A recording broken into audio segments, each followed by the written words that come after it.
Hello friends, मैं अर्चना आप सभी का अर्चना हिंदी एजुकेशन यूट्यूब चैनल में स्वागत करती हूं। आज मैं आप लोगों को उत्तर प्रदेश पुलिस भर्ती परीक्षा में आए हुए प्रश्न पत्र में हिंदी विषय के प्रश्नों को हल करवाऊंगी, जो कि 31 अगस्त की पहली पाली में पूछे गए प्रश्न है। पहला प्रश्न है, करुणालय के रचयिता कौन है? ए भारतेंदु हरिश्चंद्र, बी जयशंकर प्रसाद, सी सुमित्रा नंदन पंत और डी है माखनलाल चतुर्वेदी। तो हमारा क्या हो जाएगा? इसका बी ऑप्शन सही होगा, जयशंकर प्रसाद। जयशंकर प्रसाद की अन्य रचनाएं आप लोग सुन लीजिए। आंसू, लहर, झरना, कामायनी, चंद्रगुप्त, स्कंदगुप्त। इनमें से अगर और कोई पूछे तो आप लोग नेक्स्ट टाइम के लिए लर्न कर लीजिए।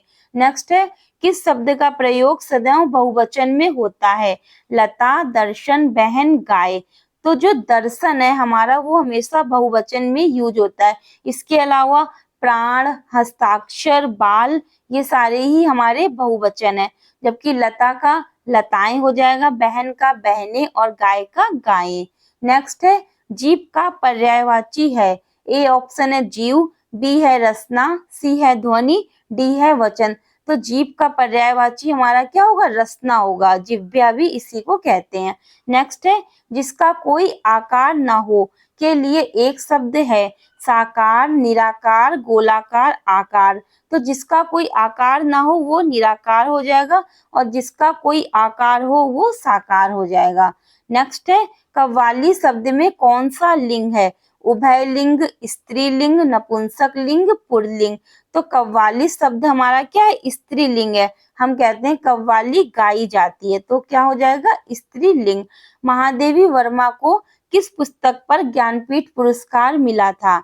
तो वैसे तो स्टूडेंट्स यामा, निहार, रश्मि, नीरजा, ये चारों ही बुक हमारी किसकी है? महादेवी वर्मा जी की है। लेकिन इनको ज्ञानपीठ पुरस्कार यामा के लिए मिला था। और अगर सन पूछेगा तो आप लोग बताएंगे 1982 में। सन पूछता है तो आप लोग बताएंगे 1982 में। नेक्स्ट, अगर पुरुष पूछता है कि किस पुरुष को पहले मिला था, तो आप लोग बताएंगे सुमित्रा नंदन पंत जी को। उनकी पुस्तक चिदम्बरा के लिए सन 1968 में ज्ञानपीठ पुरस्कार से सम्मानित किया गया। नेक्स्ट क्वेश्चन आया था, चमक उठी सन 57 में वो तलवार पुरानी थी, रस भेद बताइए। तो श्रृंगार रस, वीर रस, हास्य रस, भक्ति रस। तो ये हमारा सुभद्रा कुमारी चौहान जी की लाइन है।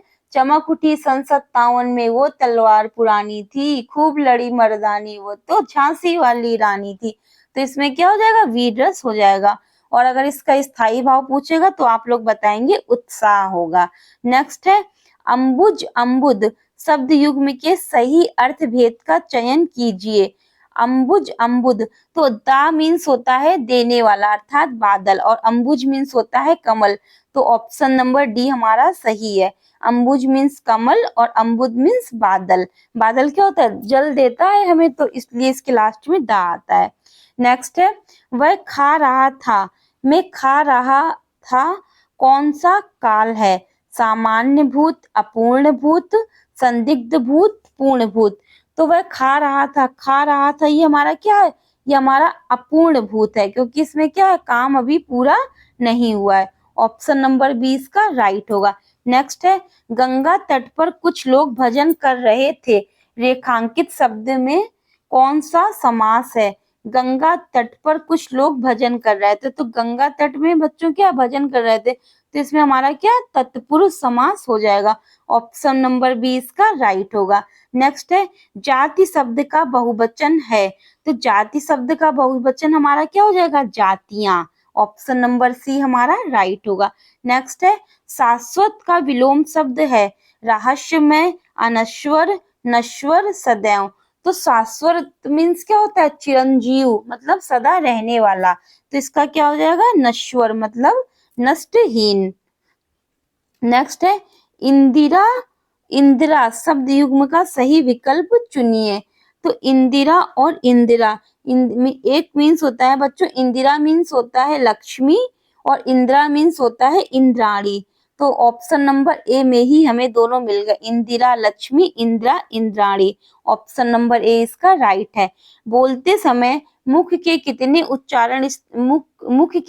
उच्चारण स्थानों का प्रयोग किया जाता है? ए 3, बी 5, सी 6, डी 4। तो जब हम लोग बोलते हैं तो हम लोग 5 उच्चारण स्थानों का प्रयोग करते हैं। वो बच्चों कौन कौन से हैं? कंठ, तालु, मूर्धा, दंत और ओष्ठ। ये हमारे 5 हैं, कंठ, तालु, मूर्धा, दंत, ओष्ठ। नेक्स्ट आया है, निम्नलिखित में से वाक्य के शुद्ध रूप का चयन कीजिए। ए है उनके एक पुत्र है, बी है उनको एक पुत्र है, सी है उनका एक पुत्र है और डी है हमारा उन्हें एक पुत्र है। तो हम क्या बोलेंगे? उनका एक पुत्र है। ऑप्शन नंबर सी इसका राइट होगा। नेक्स्ट है, काव्य की शोभा बढ़ाने वाले धर्मों को अलंकार कहते हैं। इस उक्ति में प्रयुक्त धर्म शब्द का क्या अर्थ है? तो इसमें क्या होगा? गुण हो जाएगा हमारा ऑप्शन नंबर बी।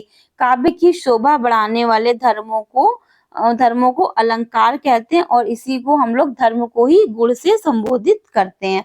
नेक्स्ट है, मतैक्य में कौन सी संधि है? वृद्धि संधि, यण संधि, गुण संधि, दीर्घ संधि। तो क्या हो जाएगा बच्चों?